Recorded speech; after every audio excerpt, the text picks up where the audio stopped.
চিতরগড় দেখে প্রায় 230 কিলোমিটার পথ অতিক্রম করে পুষ্কর ঢুকতে আমাদের সন্ধে হয়ে গেল। উঠলাম হোটেল প্রেম বিলাসে। পরের দিন সকাল সকাল উঠে প্রথমেই যাব ব্রহ্মাদেবের পুজো দিতে। ঘুরে দেখব পুষ্কর হ্রদ ও অন্যান্য দ্রষ্টব্য। চতুর্দিকে পাহাড়ের মাঝখানে এই প্রেমবিলাস হোটেল। সবুজ বিস্তৃত লন, গাছগাছালি, পাখির ডাক, বেশ মনোরম পরিবেশ।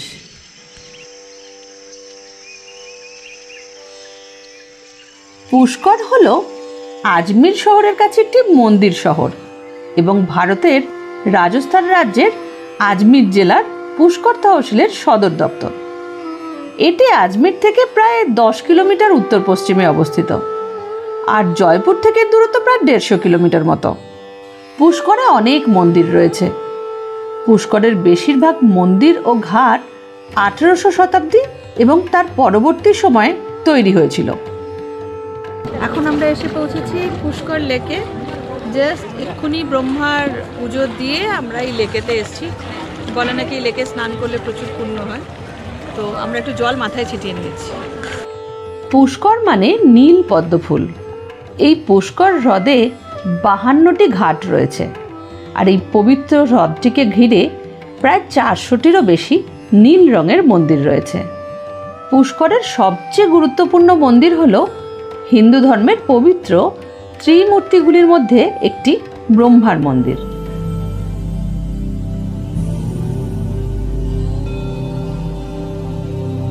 মন্দিরে ব্রহ্মার একটি পূর্ণাঙ্গ মূর্তি স্থাপন করা আছে।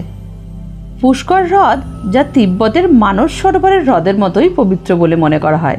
এই পবিত্র হ্রদের কারণে পুষ্কর হিন্দু তীর্থস্থানে পরিণত হয়েছে। জনশ্রুতি আছে যে এই হ্রদটি ব্রহ্মার উদ্দেশ্যে উৎসর্গ করা হয়েছিল, যখন তার হাত থেকে একটি পদ্ম উপত্যকায় পড়ে যায় এবং সেই স্থানে একটি হ্রদ উৎপন্ন হয়। পুষ্করে অনেক তীর্থযাত্রীরা স্নান করে পুণ্য অর্জন করেন। পুষ্কর গুরু নানক এবং গুরু গোবিন্দ সিংয়ের গুরুদ্বারগুলির জন্যও গুরুত্বপূর্ণ। স্নানের ঘাটগুলির মধ্যে একটি হলো গোবিন্দ ঘাট, যা শিখরা গুরু গোবিন্দ সিংয়ের স্মরণে তৈরি করেছিলেন। পুষ্কর হ্রদকে কেন্দ্র করে চারপাশে প্রচুর রকমারি দোকান, পোশাক, অর্নামেন্টস, কিউরিও শপ, ঢাল তরোয়াল, নানান রকমের নিরামিষ খাবারের দোকান সমস্ত চোখে দেখতে পাবেন, এবং চাইলে সমস্ত জিনিস আপনারা কিনতেও পারেন এবং খাবারগুলোও উপভোগ করতে পারেন।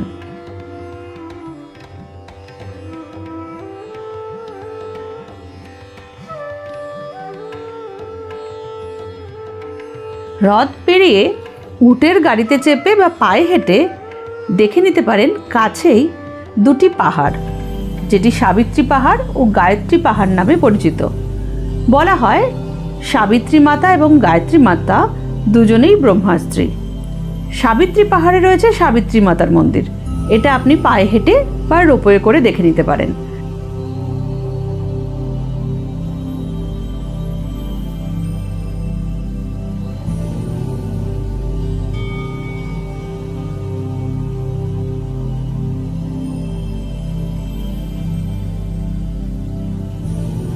গায়ত্রী পাহাড়েও রয়েছে গায়ত্রী মাতা মন্দির।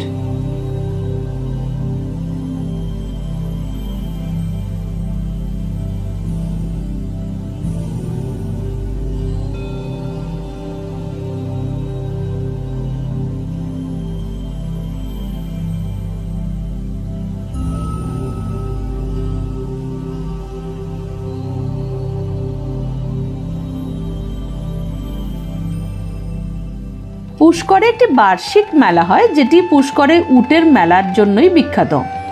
এখানে গরু, ঘোড়া, উট সমস্ত কিছুর বাণিজ্য উৎসব অনুষ্ঠিত হয়। হিন্দু ক্যালেন্ডার অনুসারে কার্তিক পূর্ণিমা উপলক্ষে শরৎকালে 7 দিন ধরে এই মেলাটি চলে।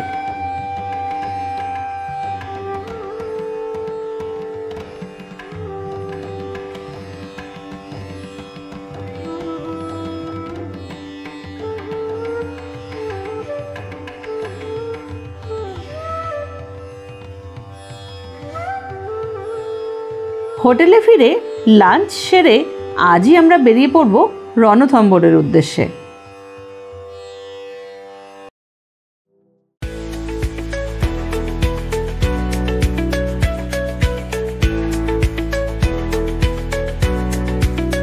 গতকাল রণথম্বরে ঢুকতে আমাদের রাত হয়ে যায়।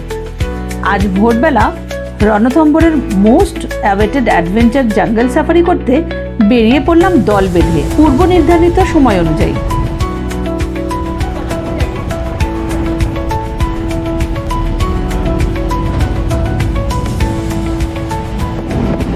এখন আমরা যাচ্ছি রণথম্বর ন্যাশনাল পার্কে জঙ্গল সাফারিতে। যেতে যেতে রাস্তায় প্রচুর ডিয়ার দেখতে পাচ্ছি, কক্স দেখতে পাচ্ছি, আর হোপফুলি আমরা টাইগারটাও আজকে দেখে ফেলবো।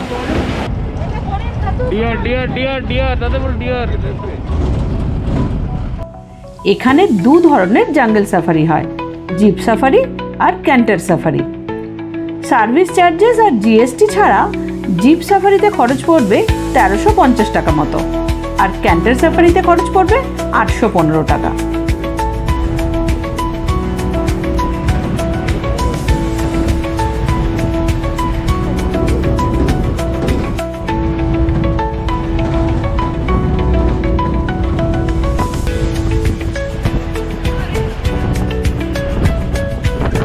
প্রতি বছর অক্টোবরের মাঝামাঝি সময়ে খোলা হয় Ranthambore national park.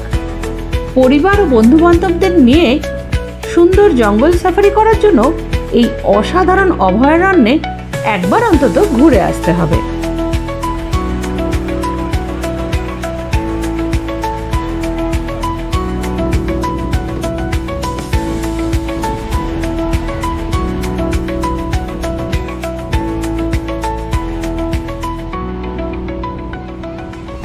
The whole park has been divided in the 10 zones here. So this one, we go to zone number 4. It's a very good zone. There is a very good chance to find the tigers, you know. And according to the last census, we have near about 75-80 tigers in the whole park.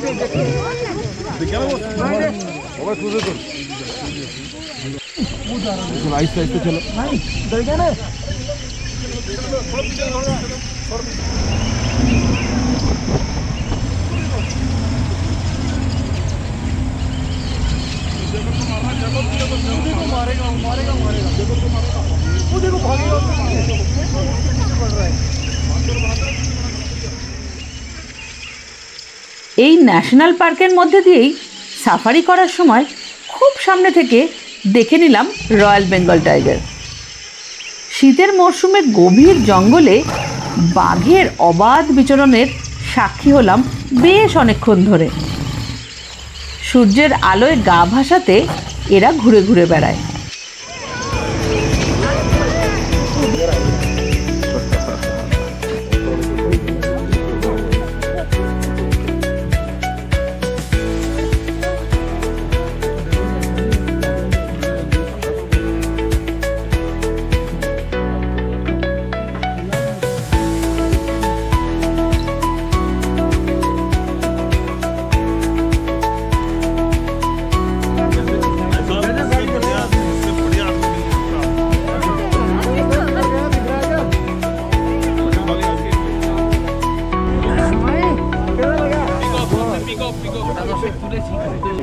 हरिण हरिण हिरण अरे वाह भागे देखो भागे अरे भगवत भगवत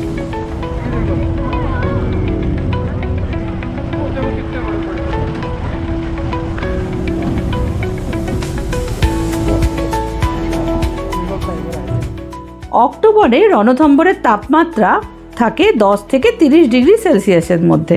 অন্যদিকে শীতের সময় বন্যপ্রাণীরাও দিনের বেলায় সূর্যের আলোয় গা ভাসাতে ভালোবাসে।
রণথম্বর ন্যাশনাল পার্কে আমরা দেখা পেলাম ফ্লেমিঙ্গো, ফ্লাই ক্যাচার, ওয়াটারফাউল, সারস, গ্রে হর্নবিল আরও নানা সুন্দর সুন্দর প্রজাতির পাখির। পার্কের বিশাল জলাশয়ের কাছে পরিযায়ী পাখির ঝাঁক সবাইকে মুগ্ধ করল।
এই অভয়ারণ্যে রয়েছে বেশি সংখ্যক বাঘ।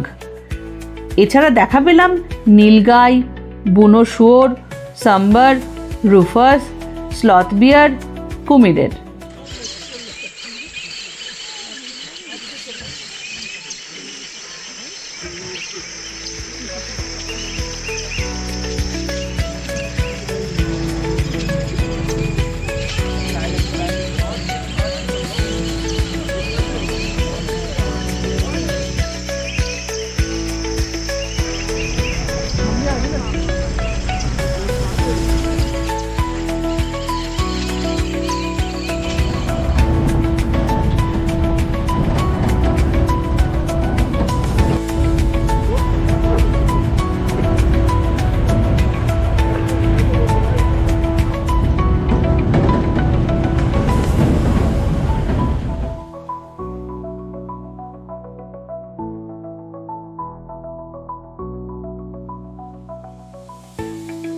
গভীর জঙ্গলের মধ্যেখানে আছে রণথম্বর দুর্গ। এই অভয়ারণ্যের নামকরণ হয়েছে 10 শতকের তৈরি রণথম্বর দুর্গের নামেই। পাহাড়ের চূড়ায় অবস্থিত এই দুর্গটি পার্কের একেবারে মধ্যখানে অবস্থিত। চৌহানদের নেতৃত্বে এই দুর্গটি নির্মাণ করা হয়েছিল। 1300 শতাব্দীতে দিল্লি সালতানাত এই দুর্গটি দখল করে নেন। বর্তমানে এই দুর্গটি প্রাচীন ভারতের একটি স্থাপত্যের ধ্বংসাবশেষে পরিণত হয়েছে। রণথম্বর দুর্গের ইতিহাস প্রায় 1000 বছরের পুরনো। এটি 944 খ্রিস্টাব্দে চৌহান রাজবংশের শাসনকালে নির্মিত হয়। চৌহান রাজা সোধাদেব এবং পরে পৃথ্বীরাজ চৌহান এই দুর্গকে শক্তিশালী দুর্গে পরিণত করেন। রণথম্বর দুর্গ আজ রণথম্বর জাতীয় উদ্যানেরই একটি অংশ, যা বাঘ সংরক্ষণের জন্য বিখ্যাত। এই দুর্গ থেকে চারপাশের বিস্তীর্ণ বন্যপ্রাণী সংরক্ষণ অঞ্চলটা দেখা যায়, যা প্রাকৃতিক সৌন্দর্য ও ঐতিহাসিক স্থানের এক অনন্য সংমিশ্রণ।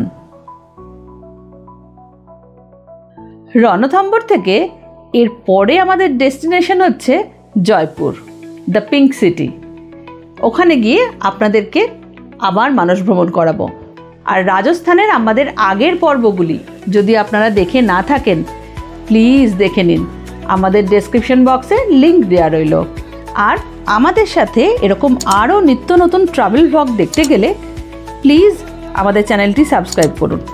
ভালোবেসে বেড়াই আমরা, তাই আমাদের সঙ্গে থাকুন আর দেখতে থাকুন আমাদের চ্যানেল ভালোবাসি বেড়াতে।